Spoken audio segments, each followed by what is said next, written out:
A 56-year-old woman presents to the emergency department with a history of chest pain radiating to the left arm 4 hours earlier. She is now pain-free following intravenous morphine and sublingual GTN. She has a past medical history of renal calculi. She has no significant family history. She is a non-smoker and drinks below the recommended amount of alcohol.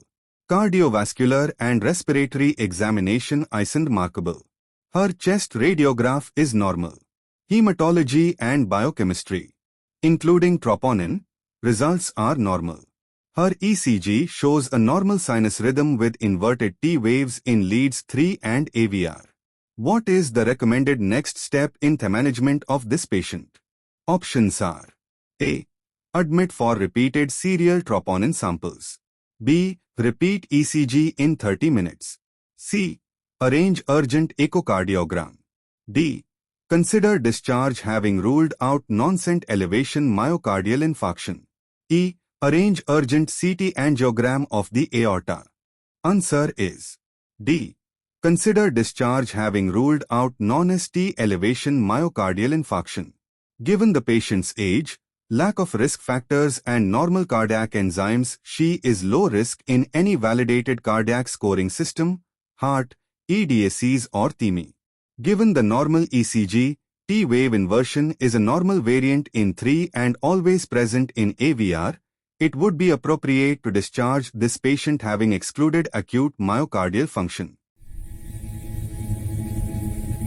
A 78-year-old man presents to the emergency department complaining of increasing shortness of breath. He gives a history of a cough producing frothy white sputum.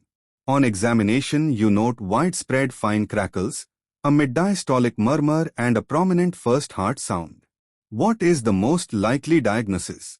Options are: A. Lower respiratory tract infection. B. Mitral stenosis. C. Aortic stenosis. D. Tricuspid regurgitation. E. Small cell carcinoma of the lung. Pause the video and answer the question. Answer is B. Mitral stenosis. This patient's mitral valve is restricting the onward flow of freshly oxygenated blood from the lungs. This back pressure is the cause of his pulmonary edema, inspiratory crackles, frothy pinky white sputum. The loud first heart sound is due to the mitral valve leaflets shutting abruptly at the start of systole, as if a door ajar were closed with the same force as a door wide open. The mid-diastolic murmur is the turbulent flow of blood through the restricted opening. It is low frequency and so is best heard with the bell of the stethoscope. A malar flush may be visible upon the face of the patient. Mitral stenosis. Definition: mitral valve narrowing restricts the flow of blood from the left atrium into the ventricle, impairing left ventricular filling. Symptoms may not occur until the valve area is reduced to 1 to 1.5 square centimeters, normal 4 to 6 square centimeters. Once the valve area is less than 1 square centimeter, the patient almost always has significant heart failure and very poor survival rates without surgery. Pathophysiology. The obstruction to atrial emptying in MS causes an elevation in left atrial and pulmonary venous pressure, leading to reduced lung compliance and breathlessness on exertion. Reactive pulmonary arterial hypertension causes right ventricular hypertrophy and failure. Progressive stenosis causes left atrial dilatation and consequent atrial fibrillation, which will further impair the function of the atrium. Left ventricular filling becomes impaired and cardiac output becomes compromised. Clinical features are: symptoms: exertional breathlessness, orthopnea, PND, pulmonary edema, atrial fibrillation, hemoptysis, fatigue. Pulse: small volume, irregular, usually AF. Cardiac impulse: tapping apex due to palpable first heart sound. Auscultation: loud first heart sound, in sinus rhythm, opening snap and rumbling mid-diastolic murmur heard loudest over apex. Early diastolic murmur of pulmonary regurgitation may occur, Graham-Steele murmur. ECG: broad or biphasic P wave best seen in lead 2 indicating LA hypertrophy, right axis deviation, AF common, RV hypertrophy in later stages. Chest X-ray. Straightening of the left heart border indicating a dilated LA, double atrial shadow. Pulmonary congestion. Emergency management. Any cause of tachycardia may result in an acute deterioration. Symptoms will be improved by slowing the heart rate and allowing better ventricular filling during diastole. Atrial fibrillation can precipitate acute heart failure and may be difficult to treat. Diuretics may be needed to relieve pulmonary congestion, but addressing the shortened diastolic filling caused by any tachycardia will be of most benefit in the emergency setting. Rate control with beta blockers, digoxin or calcium channel blockers will be required for rapid atrial fibrillation. Any consideration of cardioversion must recognize the significant incidence of atrial thrombus and the risks of embolization. Acute hemoptysis is relatively rare but can be severe. It is caused by vessel rupture due to venous congestion and may require referral to a cardiothoracic surgeon. LLMS patients in atrial fibrillation should be on long-term anticoagulants. There is little benefit to those in sinus rhythm. Systemic embolization may be due to subtherapeutic anticoagulation therapy. Patients may also present with complications of over-anticoagulation. A 78-year-old woman is brought to the emergency department by ambulance.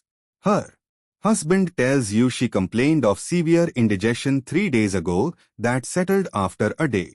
She has since been complaining of increasing shortness of breath, now limiting her to 1 to 2 steps at a time. Her husband had wanted to phone for an ambulance the previous day, but the patient did not want to make a fuss. On examination, you find the patient has marked respiratory distress. Her observations are recorded as heart rate 120 beats per minute, respiratory rate 30 breaths per minute, oxygen saturations 92% on air, blood pressure 160 by 100 mmHg. Oxygen saturations 92% on air, increasing to 94% on 15 liters per minute via a non-rebreather mask. An arterial blood gas is performed on 15 liters per minute via a non-rebreather mask. pH 7.15, PO2 8.9 kPa, PCO2 9.3 kPa, lactate 2.5 millimoles per liter. Options are A. Continue high-flow oxygen. B. Start non-invasive ventilation. C. Give sublingual glyceryl trinitrate. D. Give intravenous dobutamine. E. Commence invasive ventilation. Pause the video and answer the question. Answer is B. Start non-invasive ventilation.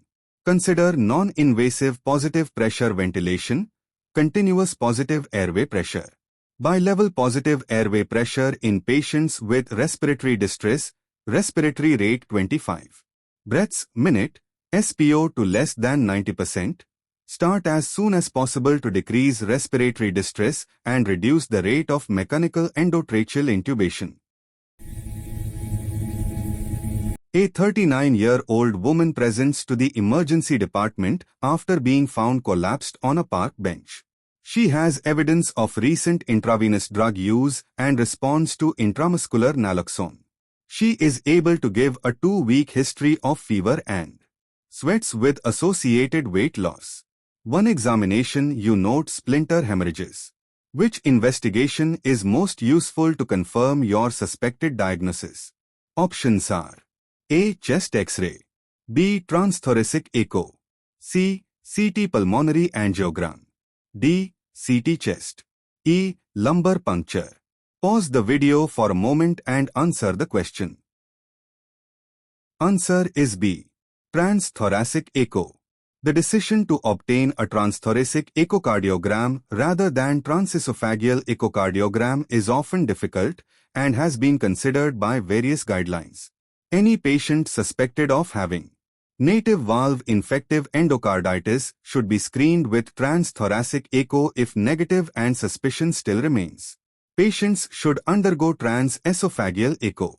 TOE is the preferred form of echocardiography in people with prosthetic material suspected to have infective endocarditis. TOE is also indicated in patients with a positive TTE, but where complications are suspected or likely, and before cardiac surgery during active infective endocarditis.